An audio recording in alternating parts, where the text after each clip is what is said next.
अस्सलाम वालेकुम गाइस, कैसे हैं आप। उम्मीद करते हैं आप सब खैरियत से होंगे, खुश होंगे और हमारी दुआ है कि आप हमेशा खुश रहें, हंसते और मुस्कुराते रहें। मेरा नाम है रहमान अनवर और मैं हूं मोहम्मद सईद और मैं ज़फर इकबाल। और भाई देखने जा रहे हैं Chandrayaan 3 what will India do on the moon. तो देखते हैं वीडियो। अगर वीडियो पसंद आए तो वीडियो को लाइक, चैनल को सब्सक्राइब ज़रूर कीजिएगा। करते हैं वीडियो स्टार्ट और देखते हैं अभी। India is on the moon. जो शब्द हम पिछले 4 सालों से सुनना चाहते थे वो अब एक रियलिटी बन चुके हैं। चंद्रयान 3 ने सक्सेसफुली चांद पर लैंड किया है और पूरी दुनिया ने हमें कॉन्ग्रेचुलेट किया है। लेकिन ये बस आधी कहानी है। चंद्रयान 3 के मिशंस हमें एलियन वर्ल्ड्स को ढूंढने में मदद करेंगे, चांद पर कॉलोनीज बनाने में गाइड करेंगे और तो और नासा को भी हम फ्यूचर मिशंस में हेल्प करेंगे। और ये सब सिर्फ आने वाले 14 दिनों में होगा। अगर आपका कोई दोस्त है जो सोचता है कि भारत जैसा गरीब देश मून मिशन पर पैसे खर्च क्यों करता है, तो उसके साथ ये वीडियो जरूर शेयर कीजिए। उनकी बहुत जलने वाली है। मून तक पहुंचना जितना इम्पोर्टेंट था उससे भी इम्पोर्टेंट वहां होने वाले मिशंस है। इन 14 दिनों में ऐसा क्या करना चाहते हैं हमारे साइंटिस्ट, चलिए जानते हैं आज के इस वीडियो में। लैंड होने के बाद 14 दिनों के लिए या फिर एक पूरे लूनर डे के लिए चंद्रयान 3 का मिशन चलेगा। 14 दिनों बाद लूनर डे खत्म हो जाएगा और लूनर नाइट शुरू होगी। टेम्परेचर फटाक से -130 डिग्रीज तक गिर जाएगा। इतने लो टेम्परेचर में सरवाइव करने की प्रोविजन हमने नहीं की है। प्लस सोलर पावर्ड होने की वजह से और पावर सोर्स ना होने की वजह से 14 दिनों बाद चंद्रयान का मिशन कंप्लीट होगा। लेकिन ये 14 दिन काफी इंपॉर्टेंट है क्योंकि चंद्रयान पर अलग अलग पेलोड्स यानी उपकरण है। चलिए एक एक पेलोड के बारे में समझते हैं। पूरे प्रोजेक्ट को 3 हिस्सों में बांट देते हैं। प्रोपल्शन मॉड्यूल जिसमें 1 पेलोड है, विक्रम लैंडर जिसमें 4 पेलोड है और प्रज्ञान रोवर जिसमें 2 पेलोड हैं। प्रोपल्शन मॉड्यूल में लगा है शेप यानी स्पेक्ट्रोपोलरिमेट्री ऑफ हैबिटेबल प्लैनेट अर्थ। ये मून को नहीं अर्थ को ऑब्जर्व करेगा। ऐसे कौन से क्वालिटीज है, कौन से कंपोनेंट्स हैं जो हमारी पृथ्वी को हैबिटेबल बनाता है, जिनकी वजह से लाइफ पृथ्वी पर पॉसिबल है। शेप यही स्टडी करना चाहता है। एज ऑफ नाउ हमने 5000 से ज्यादा एक्सोप्लैनेट्स डिस्कवर किए हैं। लेकिन इनमें से कौन से एक्सोप्लैनेट्स में लाइफ सर्वाइव करने के चांसेस हैं और कौन से एक्सोप्लैनेट्स में नहीं, ये जवाब हम इतना दूर बैठकर कैसे दे सकते हैं? वेल, इस इंस्ट्रूमेंट की हेल्प से। शेप से हमें हैबिटेबल एक्सोप्लैनेट्स ढूंढने में मदद होगी। ऐसे प्लैनेट्स जहां आज एलियंस हो सकते हैं या फिर जो फ्यूचर में हमारी कॉलोनीज बन सकते हैं। जो प्लैनेट्स हमसे कई लाइट ईयर्स दूर है उन्हें हम किसी भी टेलीस्कोप से नहीं देख सकते, लेकिन हाँ उन प्लैनेट से आने वाले लाइट को स्टडी जरूर कर सकते हैं। जो लाइट हमें दिखता है उसे विजिबल स्पेक्ट्रम कहा जाता है, लेकिन उस लाइट को छोड़कर भी और तरह के रेज होते हैं। जब ही ये रेज किसी ऑब्जेक्ट से इंटरेक्ट करते हैं तो कुछ रेज अब्सॉर्ब हो जाते हैं और कुछ रेज नहीं। इस बेसिस पर हम पहले तो ये स्टडी करेंगे कि अर्थ से आने वाले लाइट रेज कैसे दिखते हैं और फ्यूचर में उससे मिलते जुलते लाइट रेज कहां से आ रहे हैं वो स्टडी करने की कोशिश करेंगे। आसान भाषा में शेप का काम यही है। इससे हमें एग्जैक्टली ये तो पता नहीं चलेगा कि जादू किस प्लैनेट पर रहता है, लेकिन हाँ ये पता चल जाएगा कि किस दिशा में ट्राई करना चाहिए। आगे बढ़ते हैं विक्रम लैंडर की ओर। विक्रम लैंडर का नाम father of Indian space programme Vikram Sarabhai की स्मृति में है। उनके कंट्रीब्यूशन के बारे में हमने एक वीडियो बनाया है जो आप यहाँ पर देख सकते हैं। विक्रम का पहला पेलोड है ILSA, instrument for lunar seismic activity.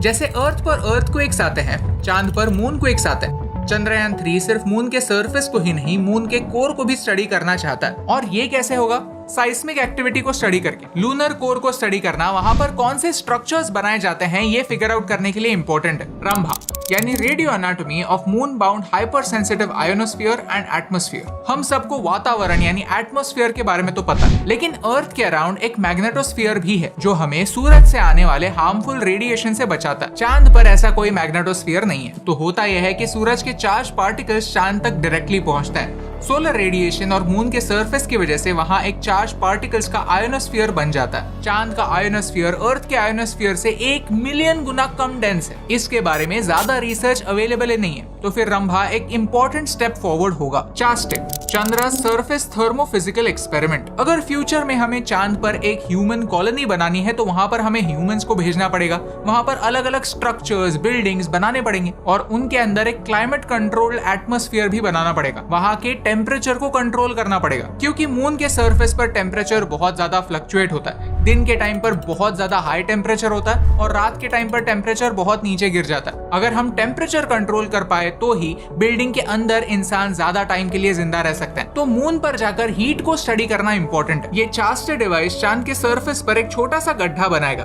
फिर उसके इर्द गिर्द की जमीन को गर्म कर दिया जाएगा और फिर गर्मी का चांद पर कैसे इम्पैक्ट होता है उसे स्टडी किया जाएगा। इस हीट का एक और एलिमेंट पर काफी ज्यादा इम्पैक्ट होता है और वो है पानी। LRA लेजर रिफ्लेक्टोमीटर अरे। आपने सोनार के बारे में तो सुना ही होगा। सबमरीन्स में सोनार डिवाइस होता है जो पानी के अंदर साउंड वेव्स भेजता है जो पानी की डेप्थ पता करने में काम आती है। होता यह है कि सबमरीन साउंड वेव्स नीचे पानी की सरफेस की ओर इमिट करती हैं और टाइमर लगाती है। फिर उन वेव्स को नीचे के सरफेस से टकराकर ऊपर आने में कितना टाइम लगता है ये मेजर करती है। उससे पता चलता है कि पानी कितना गहरा है। ऐसा ही इंस्ट्रूमेंट है LRA। इंटरेस्टिंग बात यह है कि ये इंस्ट्रूमेंट नासा का है। उन्होंने सोचा कि चंद्रयान मून पर जा ही रहा है तो हमारा भी एक इंस्ट्रूमेंट लेकर जाए। तो LRA एक मिरर है जो लेजर की मदद से चांद और पृथ्वी के बीच का डिस्टेंस एक्यूरेटली मेजर कर पाएगा, जिससे फ्यूचर मिशंस के लिए बेटर कैलकुलेशंस करने में मदद होगी। 1970s में अपोलो प्रोग्राम के दौरान नासा ने ऐसे ही रिफ्लेक्टोमीटर चांद पर प्लेस किए थे, लेकिन अब टेक्नोलॉजी इंप्रूव हुई है। अब अमेरिका अपना आर्टेमिस मिशन लॉन्च करने जा रहा है जिसका बजट होगा 93 बिलियन US डॉलर्स। यहाँ अमेरिका ऑलमोस्ट 50 सालों बाद चांद पर ह्यूमंस को भेजने जा रहा है। रिस्क्स काफी हाई हैं, तो कैलकुलेशंस अचूक होना इम्पोर्टेंट है और इसमें इसरो उनकी मदद कर रहा है। विक्रम लैंडर के बाद बात करते हैं प्रज्ञान रोवर की। ये रोवर विक्रम लैंडर से सिर्फ आधा किलोमीटर दूर ही एक्सप्लोर करेगा, लेकिन इसका काम भी काफी इंपॉर्टेंट है। ये एक सोलर पावर्ड रोवर है जो विक्रम से कम्युनिकेट करेगा और फिर विक्रम से इंफॉर्मेशन यहाँ पृथ्वी तक पहुंचेगी। इसमें 2 पेलोड्स हैं, APXS alpha particle X-ray spectrometer. ये एक तरह की बंदूक है, लेकिन साधारण बंदूक नहीं, रेडियो एक्टिव बंदूक। इससे वहाँ की मिट्टी को स्टडी किया जाएगा एंड मोस्ट इम्पोर्टेंटली उस मिट्टी में क्या क्या एलिमेंट्स है इसका पता लगाया जाएगा। इस डिवाइस में क्यूरियम नाम का एक रेडियो एक्टिव एलिमेंट होगा। इससे अल्फा पार्टिकल्स और एक्सरे चांद के सरफेस पर ब्लास्ट किए जाएंगे और बाद में स्टडी होंगे। फोकस मैग्नीशियम, एल्यूमिनियम और आयरन के ट्रेसेस ढूंढने में होगा। LIBS laser induced breakdown spectrometer, ये लाइट की मदद से चांद की सॉइल को स्टडी करेगा। अब ये दोनों पेलोड्स इंपॉर्टेंट इसीलिए हैं क्योंकि अगर किसी भी दूसरे प्लैनेट पर कोई स्ट्रक्चर बनाना है तो बहुत सारा इक्विपमेंट लगेगा। बिल्डिंग बनाने के लिए लगने वाले मटेरियल्स क्या हम पृथ्वी से लेके जाएंगे? घंटा। बेहतर आइडिया यही है कि वहां पर देखो कि वहां के सॉइल में क्या क्या मटेरियल्स अवेलेबल है, उन्हें माइन करो और उनसे ही कुछ बनाने की कोशिश करो। कम से कम मटेरियल पृथ्वी से ले जाओ। अगर हमें एक इंटरप्लैनेटरी स्पीशीज बनना है, यानी सिर्फ एक प्लैनेट पर ही नहीं अलग अलग प्लैनेट्स पर हमारा बेस बनाना है, तो हमें अडेप्ट करना होगा। नए प्लैनेट के सरफेस पर जाकर नए एलिमेंट्स को यूज कर ऐसे स्ट्रक्चर्स बनाने पड़ेंगे जो ह्यूमंस को सपोर्ट कर पाए। अगर आपका वजन पृथ्वी पर 100 किलो है तो चांद पर सिर्फ 16 किलो होगा। इसका मतलब जानते हैं? आपको डाइट की नहीं, एस्ट्रोनॉट बनने की जरूरत है। जोक्स अपार्ट, हमें अगर स्पेस में बड़े बड़े प्रोग्राम शुरू कर रहे हैं तो मून हमारा एक चेक पॉइंट हो सकता है। पृथ्वी से बड़े बड़े रॉकेट्स लॉन्च करने से बेहतर है कि मून से रॉकेट्स लॉन्च करो। और फ्यूचर की ऐसे ही एम्बिशियस प्लान्स की तैयारी चंद्रयान 3 से शुरू हो रही है। और इसीलिए चंद्रयान 3 की सक्सेस सिर्फ भारत के लिए ही नहीं, पूरी ह्यूमैनिटी के लिए एक नए दौर की शुरुआत है। क्योंकि भारत ने शुरुआती दौर से ही ये क्लियर कर दिया था कि हमारा स्पेस प्रोग्राम पीस के लिए है। हम इकलौते ऐसे देश हैं जो स्पेस का इस्तेमाल वेपन्स या प्रॉफिट के लिए नहीं, पूरे ह्यूमैनिटी की भलाई के लिए कर रहे हैं। वसुधैव कुटुंबकम, इस मोटो को हम पृथ्वी पर ही नहीं स्पेस में भी फॉलो करते हैं। ये हर भारतवासी के लिए शान की बात। चलिए अब सोचते हैं कि चंद्रयान 3 का लॉन्ग टर्म इम्पैक्ट क्या होगा। सबसे बड़ा इम्पैक्ट होगा इकोनॉमी पर। भारत का स्पेस सेक्टर आज $8 बिलियन का है। एस्टिमेट्स कहते हैं कि 2040 तक हमारा स्पेस सेक्टर $40 बिलियन का होने वाला है। लेकिन ये फिगर्स चंद्रयान 3 के सक्सेस से पहले की फिगर्स हैं। हो सकता है कि अब ये प्रोग्रेस स्पीड पकड़ ले। जहां ग्लोबल स्पेस सेक्टर सिर्फ 2% पर एनम से ग्रो हो रहा है, भारत का स्पेस सेक्टर 4% पर एनम से ग्रो हो रहा है। प्लस हम स्पेस सेक्टर के स्टार्टअप्स को एनकरेज कर रहे हैं। आने वाले 1 या 2 सालों में ही आप भारत के स्पेस एक्स की कहानी सुनेंगे, जिनमें से कुछ तो ऑलरेडी बहुत अच्छा काम कर रहे हैं। Water based eco friendly engines बना रहे हैं। स्पेस के सारे सैटेलाइट्स का मैप बनाकर स्पेस ट्रैवल और सेफ बना रहे हैं। इन सारे स्पेस स्टार्टअप्स की कहानियां हम आप तक जल्द ही पहुंचाएंगे। अगर आप उनकी कहानियां जानना चाहते हैं तो सब्सक्राइब करना ना भूलिए। सेकेंड इम्पैक्ट होगा हमारी स्पेस कैपेबिलिटी पर। सॉफ्ट लैंडिंग काफी डिफिकल्ट होता है, जो हमसे पहले सिर्फ 3 और देशों ने किया है। इजराइल भी चांद पर सॉफ्ट लैंडिंग नहीं कर पाया था। हमारे पास सॉफ्ट लैंडिंग कैपेबिलिटीज हैं। ये हमने अब प्रूव कर दिया है। ये हमारे लिए गर्व की बात। यानी फ्यूचर के ह्यूमन मिशंस में हमारा और बड़ा योगदान होगा। जियोपॉलिटिक्स की बात करें तो अमेरिका रशिया के साथ या फिर चाइना के साथ कोई भी स्पेस प्रोजेक्ट लॉन्च नहीं करेगा, तो बचता कौन है? हम थर्ड इम्पैक्ट होगा हीलियम 3 माइनिंग। पृथ्वी के एनर्जी सोर्सेज खत्म हो रहे हैं, हमें अल्टरनेटिव एनर्जी की जरूरत होगी। हीलियम 3 का इस्तेमाल करके न्यूक्लियर फ्यूजन एक रास्ता हो सकता है। ये हीलियम 3 पृथ्वी पर काफी रेयर है, लेकिन चांद में अबंडेंटली अवेलेबल है। भारत ही नहीं, चाइना, रशिया और अमेरिका भी इसी एनर्जी को टैप करने की कोशिश में। आने वाले टाइम में हम एनर्जी ऑफ द फ्यूचर के बारे में भी वीडियो बनाएंगे। चंद्रयान इंपॉर्टेंट इसीलिए क्योंकि अब हमें स्पेस सेक्टर में इग्नोर करना दुनिया के लिए इम्पॉसिबल होगा। साथ ही साथ लूनर माइनिंग और मार्स मिशन की तैयारी में भी इस डेटा का काम होगा। इस वीडियो का पर्पस यही है कि एक आसान भाषा में टेक्निकल डिटेल्स आपको समझाएं। सिंप्लिसिटी के कारण अगर कोई गलती हो गई है तो माफी चाहता हूँ। आई एम श्योर मुझसे बेहतर और नॉलेजेबल लोग कमेंट्स में मुझे करेक्ट जरूर करेंगे। लेकिन ये देखकर बहुत अच्छा लगता है कि 8 मिलियन से ज्यादा लोगों ने चंद्रयान 3 लैंडिंग यूट्यूब पर लाइव देखा। मल्टीप्लेक्सेस लैंडिंग के शोज दिखा रहे थे जो हाउसफुल थे। अलग अलग धर्म, जाति, पंथ के लोगों को साइंस ने एक साथ लाया। ऑलमोस्ट सब लोगों ने अपने पॉलिटिकल डिफरेंसेस छोड़कर एक दिन के लिए ही सही एक गोल पर फोकस की और भारत के लिए चीयर किया। आई होप फ्यूचर में इसरो के साइंटिस्ट हमारे लिए ऐसे और मौके लाएंगे। अगर आप भी मेरी तरह इसरो को कांग्रेचुलेट करना चाहते हैं तो कमेंट्स में प्राउड ऑफ इसरो स्पैम कर दीजिए, क्योंकि अब हमारा झंडा चांद पर पहुंच चुका। मुझे ये देखकर यकीन ही नहीं हुआ कि जिसे स्पेस में कोई दिलचस्पी नहीं है वो एक आम इंसान भी रास्ते में रुककर इसरो के लिए चीयर कर रहा था। क्यों?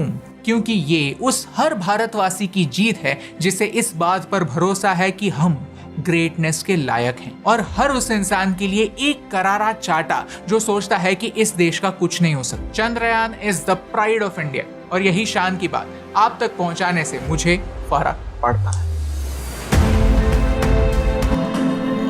लो भाई, we are proud of you ISRO. लेकिन एक बहुत अच्छी इन्फॉर्मेशन दी, क्योंकि हम 3 दिन से यही है कि हम इन्फॉर्मेशन ही इकट्ठी कर रहे हैं भाई, क्योंकि ये चीज़ है कि एक ऐसी भाई चीज़ हो गई थी जिसको लेकर एक खुशी थी हर तरफ, और ख़ास करके इस बार देखा गया कि हमारे पाकिस्तानी लोगों में भी बहुत ज़्यादा खुशी थी। इस बात की हमें और खुशी थी कि हमारे जो भाई लोग हैं इस चीज़ में एक पॉजिटिविटी दिखा रहे हैं, और इस चीज़ को वो भी चाहते हैं कि ये जो हमारे एक पाकिस्तान में एक ड्रामा रचाया जा रहा है, या जो एक चीज़ इन्होंने स्टार्ट की हुई है, इसको बंद करके भाई आगे बढ़ा जाए और कुछ किया जाए। इसीलिए काफ़ी ज़्यादा भाई क्वेश्चन अब लोग करने लगे हैं। आप अक्सर अब जो एक इंटरव्यू देखेंगे ना, अब लोग पहले बहुत डरते थे कि कोई भाई बात नहीं करता था इस चीज़ को लेकर के, किसी के खिलाफ नहीं बोलता था। अब लोग सीधा सीधा सुनाते हैं भाई ये बंदा ये ऐसे कर रहा है तो इसको भाई लाइन से हटाओ, कुछ हमारा करो, हमारा कुछ सोचो। लेकिन ये एक ऐसे हमारे शहीन ऊपर बैठे हैं, वो हमारा सोचने की बजाय भाई आगे की तरफ हमें चंद्रयान 3 ने भाई एक जो बाकी चंद्रयान 3 भाई उसने ऑलरेडी मतलब कि वर्किंग स्टार्ट कर दिया उधर, और काफ़ी खुशी वाली बात है, इसमें कोई डाउट नहीं है। लेकिन इससे एक अब देखो ना, एक आगे मतलब कि अब जो आने वाला एक फ्यूचर है वो एक साइंस और ये टेक्नोलॉजी का और हर चीज़ का है, तो लोग इस रेस में आस्ता आस्ता अपने आप को शामिल कर रहे हैं, चाहे स्पेस की मतलब कि रेस हो, चाहे कि टेक्नोलॉजी की रेस हो, चाहे मतलब कि जो भी रेस हो एक कंट्री के लिए, तो वो एक कंपैरिजन बनता जा रहा है। अब इंडिया ने ये एक काफ़ी अच्छा एक कदम उठाया और इसमें भाई वो कामयाब भी हुए हैं, और एक मतलब कि उन्होंने एक चांद पर कदम भी रखा है, एक मतलब कि एक दूसरी साइड पर जो चाइना मतलब कि चाइना, अमेरिका और रशिया थे ना, जिस साइड साउथ पोल पर एक रखा है कदम, और ये काफ़ी एक आगे की मतलब के होगी सोच और आगे की चीज़ें सोचने वाले। जस्ट जो है ना वो 14 दिन वेट करें, 14 दिन बाद जब उसने निकलना है ना रोवर ने, वो एक कमाल की चीज़ होगी। रोवर निकल गया नहीं, अभी निकला भाई, 14 दिन बाद उसने निकलना है। अच्छा, हाँ जी, आप थोड़ा सा वेट करें।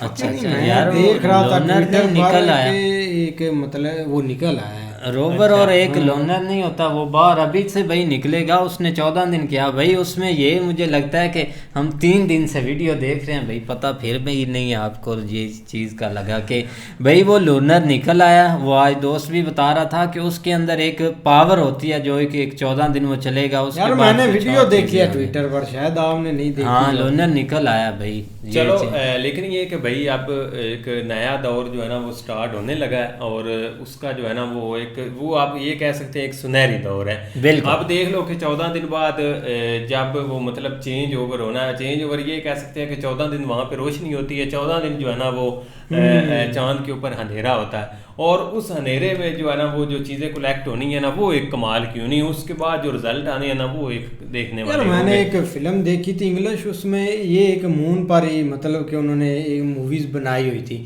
तो उसमें क्या होता था कि मून में एक मतलब के होल है, उसमें मतलब कि हर बंदे का एक फ्यूचर पड़ा हुआ है किताब में, मतलब कि एक बुक में कि कब उसने मतलब कि मरना है, कब उसकी ज़िंदगी में क्या चीज़ें होनी है। तो वो जो भी जाते थे ना मतलब कि साइंसदान उसके होल के अंदर, तो वो उनका मतलब कि काम तमाम हो जाता था, वो वापस ही नहीं आते थे। नहीं अब तो वो एक अजीब सी बात लगती है कि शायद ऐसी चीज़ें एक रियलिटी में भी हो जाए। नहीं, आप देखो क्योंकि ना, ये जो आगे हम- की एक सोच है ना, हाँ। आगे से एक एलियन का मतलब के आना, हाँ, एलियन वो हो चीजें गए, या एक जादू, जिस तरह आपको याद जादू आया था। जादू आया था। जादू। तो ये चीज़ें तो हैं ज़रूर, लेकिन ये कि आप उसके ऊपर भी शायद आगे कोई चीज़ें जो है ना वो आने वाले वक्त में सामने आए, तो वो एक कमाल का। बाकी भाई हमें तो भाई अभी तक देख लो कि इतने जो है ना वो आपके सामने 2-3 दिन गुजर गए, अभी तक जो है ना वो खुशी समेटी नहीं जा रही, और ये अभी तक भी जो है ना वो एक ऐसा टॉपिक है जो कि भाई ख़त्म ही नहीं, हर दिन एक नई से नई चीज़ सामने आ रही है, क्योंकि आप आगे जो इन्फॉर्मेशन वगैरह जो आनी है ना वो भी कमाल की होनी है। बिल्कुल भाई, बेस्ट वीडियो थी। उम्मीद करते हैं आपको वीडियो पसंद आएगी। अगर पसंद आए तो वीडियो को लाइक, चैनल को सब्सक्राइब ज़रूर कीजिएगा। मिलते हैं नेक्स्ट वीडियो में, तब तक के लिए अल्लाह हाफिज़।